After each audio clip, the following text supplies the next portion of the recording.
Estimasi waktu pendakian Gunung Merbabu via Suwanting. Untuk catatan, waktu tempuh yang didapat bisa berbeda-beda.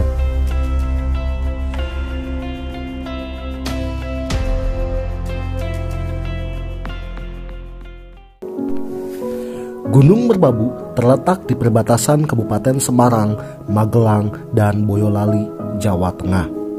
Gunung ini memiliki ketinggian 3.142 meter di atas permukaan laut. Juga memiliki 5 jalur pendakian resmi, di antaranya jalur Selo, jalur Tekelan, jalur Suwanting, jalur Wekas, dan Cuntel.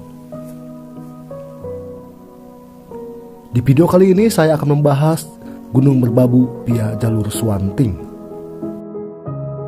Dari sekian jalur pendakian, jalur Suwanting adalah jalur yang paling terjal. Ditemani deretan bukit yang sangat tinggi dan jurang yang sangat curam, maka jalur ini kurang cocok bagi pendaki pemula karena tekstur treknya menanjak sampai ke puncak. Apalagi jika hujan. Dominasi tanjakan di jalur Suwanting berbanding 80% tanjakan dan 20% landai. Meskipun jalur ini berat dan bikin pening, namun menyimpan pesona yang bikin merinding dibanding jalur lainnya. Bayangkan saja pemandangan sabana eksotis Merbabu yang dikelilingi bunga edelweiss siap menyambut para pendaki. Perjalanan dimulai dari base camp menuju pintu rimba. Perjalanan dari base camp sampai pintu rimba terhitung sejauh 850 meter dengan waktu tempuh 20-25 menit saja. Namun bisa dikejar dengan mengendarai naik motor atau ojek dengan ongkos Rp10.000 saja. Namun kami tidak naik ojek dengan alasan ingin mengetahui berapa estimasi waktu dari base camp menuju pintu rimba. Waktu tempuh yang saya habiskan kurang lebih 15 menit. Pintu rimba menuju pos 1. Medan pendakian dari pintu rimba menuju pos 1 cukup landai. Ranting yang ada juga tidak menyulitkan meski tidak terlalu rindang. Perjalanan ini hanya singkat saja, kurang lebih menghabiskan waktu 5 menit untuk sampai ke pos 1. Di pos 1 ini bisa mendirikan tenda karena cukup luas. Langsung saja dari pos 1 menuju pos 2. Ada 3 lembah sekunder yang akan dilewati dari pos 1 menuju pos 2. Ada lembah Gosong, lembah Cemoro, dan lembah Engrejan. Perjalanan dari pos 1 ke pos 2 terhitung sejauh 1.500 meter. Sebelum pos 2 ada yang namanya lembah Mito. Jarak dari lembah Mito ke pos 2 itu cukup dekat, namun treknya menanjak. Dari pos 2 menuju pos 3.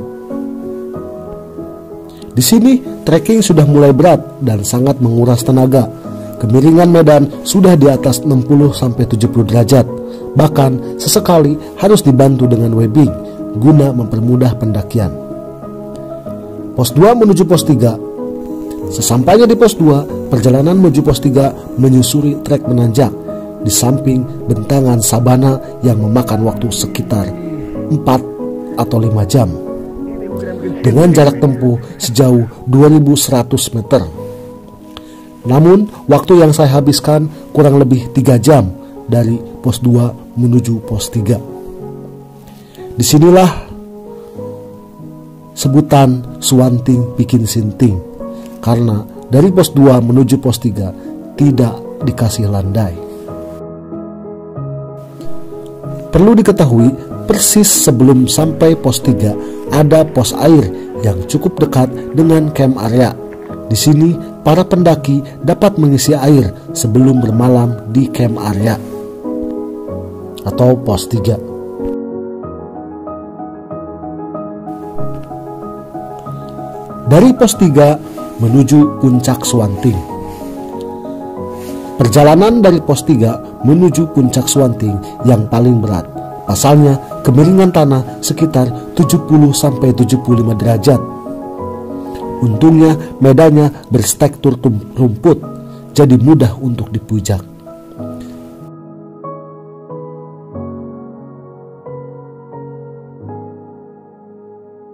Apalagi pendakian kami disuguhi dengan badai yang sangat kencang.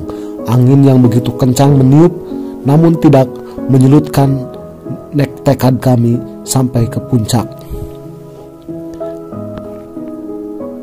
Selanjutnya dari Puncak Suwanting menuju Puncak Triangulasi.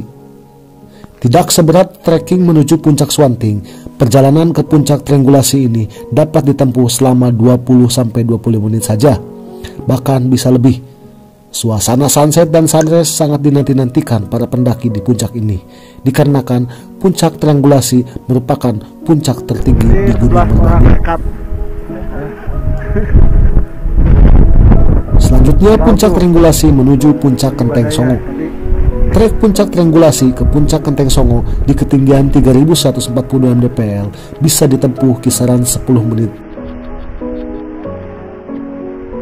Itu batas saya, nggak bisa ke sana. Belum lah. Ada burung apa itu? Nggak tahu tuh burung apa tuh. Itu batas, kita nggak boleh melewati batas. Ah, iya.